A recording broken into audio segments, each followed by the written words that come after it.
네, 최근에 이제 반도체 시장이 좀 식어간다는 얘기가 많았었죠. 그래서 방금 전에 노은창 센터장하고 이런저런 얘기를 했는데요. 3분기 넘어서면서 최악 찍고 4분기에 좀 돌아설 가능성이 있다고 했으니까 한번 또 저희가 그쪽에 포커스를 맞춰서 시장을 좀 바라볼 필요도 있겠습니다. 상승의 트리거는 이번 한 주간의 수급을 저희가 좀 점검해 보고요. 또 다음 시장, 그러니까 다음 주든지 아니면 다음 달이라든지 우리가 테마로서 또는 업종별로 봐야 될 부분을 한번 살펴보는 시간입니다. 유니스토리 자산운용의 손정호 매니저랑 함께하겠습니다. 어서 오십시오. 안녕하십니까.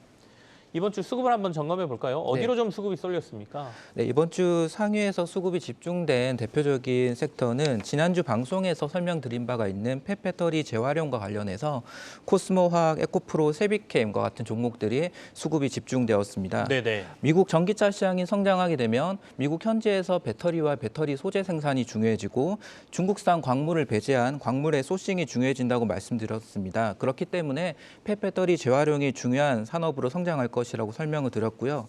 최근에 에코프로 비행과 SK온, 포드의 북미 양극재 합작사를 설립하게 되는데 여기에서 에코프로 비엠은 양극재 생산만을 담당할 것이라고 전해지고 있습니다. 네. 즉 SK온과 포드가 광물의 소싱을 담당하게 되는데 그만큼 이 광물 소싱이 상당히 중요한 부분이 되는 것이고요. 최근 포스코 케미칼의 주가 상황이 좋은 부분도 이처럼 광물의 소싱에 역량이 높은 양극재 회사들이 부각되고 있다는 점입니다. 네. 결국에는 인플레이션 감축 법안에도 배터리나 전기차에 그 세제 혜택 보려면 자국 내에서 생산하거나 광물도 자국 내에서 처리한 것만 해주겠다라는 거니까 그와 관련돼서 관심들은 계속 좀 있을 것 같고요. 이 폐배터리 말고 또 다른 수급의 특징이 있다면 또 어디를 꼽을 수 있나요? 네, 또 다른 특징으로는 이 성광밴드, 태광, 하이로코리아, 피팅 3사들의 수급이 모두 집중되었다라는 점이 특징이었고요. 네네. 처음 나타난 현상이었습니다. 제가 2달 전쯤 방송에서 플랜트 산업에 대해서 설명드린 바가 있는데요. 이 얼마 전까지 피팅 업체들의 탐방이나 미팅을 가져보면 하반기부터 플랜트 산업에 대한 호황을 얘기를 하면서 플랜트의 대규모 발주를 얘기하고 있습니다. 네네. 1분기에 성광밴드와 태광의 실적과 수주가 급증을 했고 2분기 들어서 하이로코리아가 급증을 하는 모습인데 차이점은 태광과 성광밴드의 경우에는 용접용 피팅이라고 이음새 역할을 하는 좀 전방 공정에 위치하고 있고 하이로코리아는 실적이 후방이기 때문에 후행적이라는 점입니다.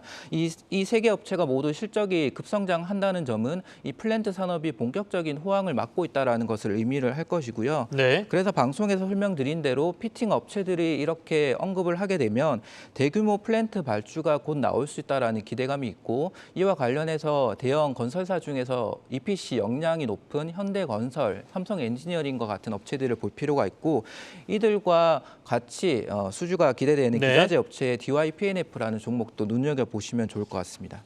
그때 얘기하셨던 게 기억이 납니다. 이제 예. 유가가 이렇게 강하게 오르고 나면 그 뒤에 이제 플랜트 업종이 움직이고 우리가 플랜트 업체 전반을 보지 말고 조금 눈여겨볼 만한 곳은 방금 전에 얘기한 세 군데, 예. EPC 업체, 네. 그다음에 DPNIF, DYPNF. DYPNF. 예. 그 회사는 제가 그날 처음 들었었거든요. 예. 아무튼 한 달 전에 얘기했던 걸로 제가 기억이 나고요. 예. 그러면 이번 주에 저희가 볼 상승의 트리거는 어떤 업종으로 보고 계십니까? 이번 주 준비한 섹터는 음식료입니다. 다들 많이 아시는 섹터일 네. 수도 있는데 좀 실적 측면에서 정리를 해드리려고 하는데요. 최근에 CPI가 피크아웃 했다라는 얘기들을 많이 들어보셨을 겁니다. 상당히 네네. 중요한 이슈가 되고 있는데요. 현재 음식료 업종은 10년 전에 2010년의 금융위기 직후의 흐름과 유사하다고 생각을 합니다. 2010년 금융위기 직후에 막대한 유동성으로 인해서 곡물 가격이 급등을 하게 되고 2011년과 2012년에 음식료 업종들은 대대적인 판가를 인상하게 됩니다. 네네. 그리고 2012년 하반기부터 곡물 가격은 피크아웃하고 CPI도 피크아웃하게 되거든요.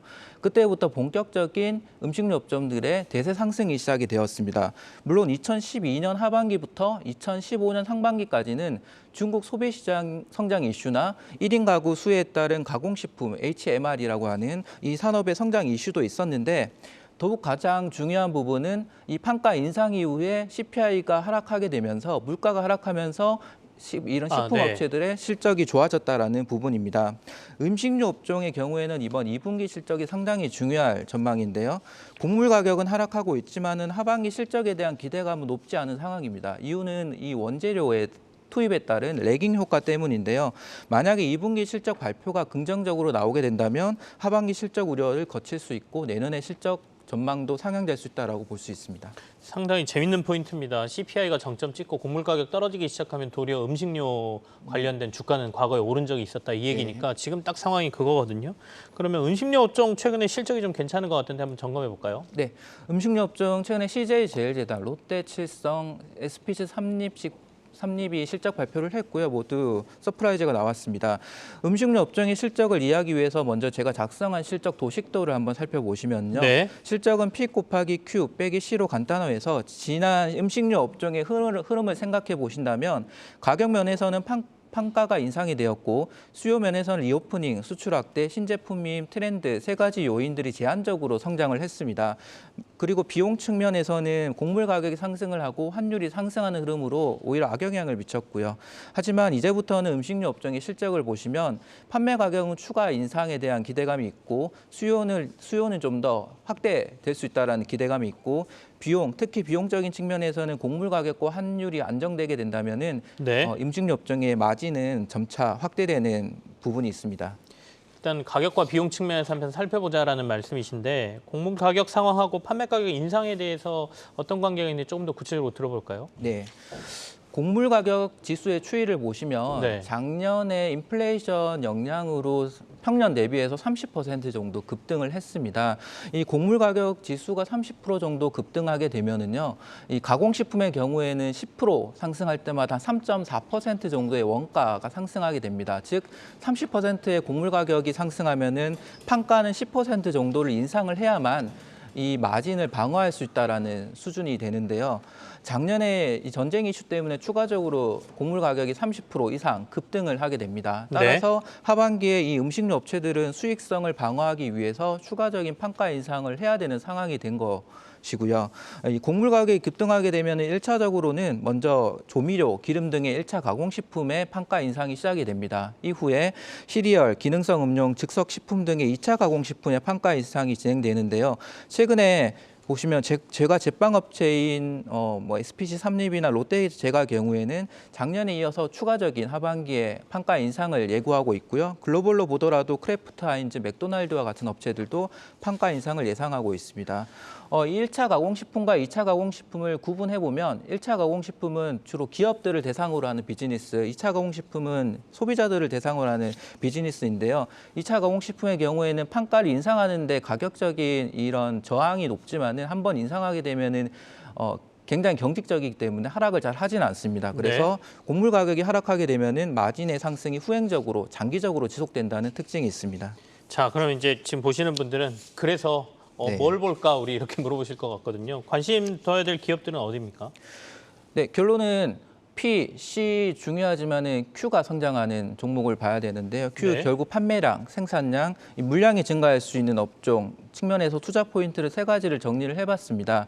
리오프닝, 수출 확대, 신제품 및 트렌드인데요. 먼저 리오프닝 관점에서는 주류 음료의 하이트 진로 롯데칠성이 있고요. 식자재 에서 CJ 프레시웨이가 있습니다. 네. 수출 확대 측면에서는 오리온 삼양식품, CJ 제일제당이 있고요. 신제품 및 트렌드 측면에서는 롯데칠성이 있습니다. 리오프닝과 관련해서는 단기적인 성장 요인이기 때문에 이것보다는 2번, 3번인 수출 확대나 신제품 트렌드 효과를 좀 더 지켜보실 필요가 있는데요.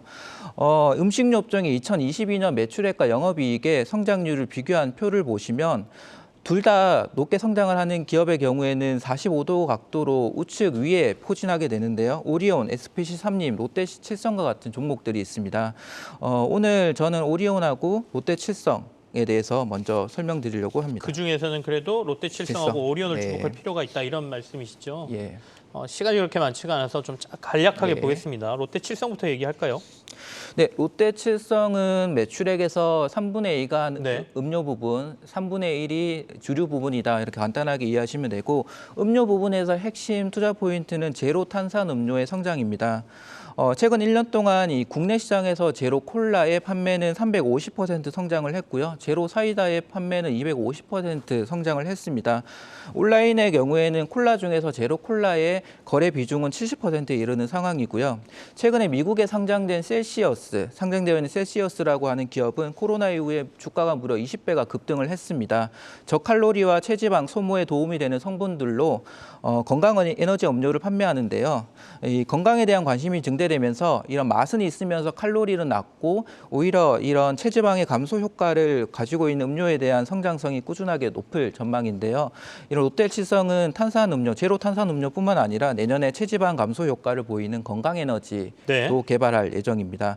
다음으로 주류 부분의 경우에는 MZ세대를 겨냥해서 다양한 주류 쪽의 신제품이 나올 예정이라서 화이트 진로와 비교해서 시장 점유율이 최근에는 소폭 상승하고 있다라고 보실 수 있습니다. 알겠습니다. 저희 롯데칠성은 좀 자세히 들었는데 오리온도 좀 주목해 보라고 말씀하셨는데 네. 오리온까지는 지금 시간상 저희가 다 알 수는 없을 것 같고요. 다음 기회가 된다라면 한번 오리온도 자세히 얘기를 좀 들어보겠습니다. 유니스토리 자산운용의 손정호 매니저와 함께했습니다. 감사합니다. 감사합니다.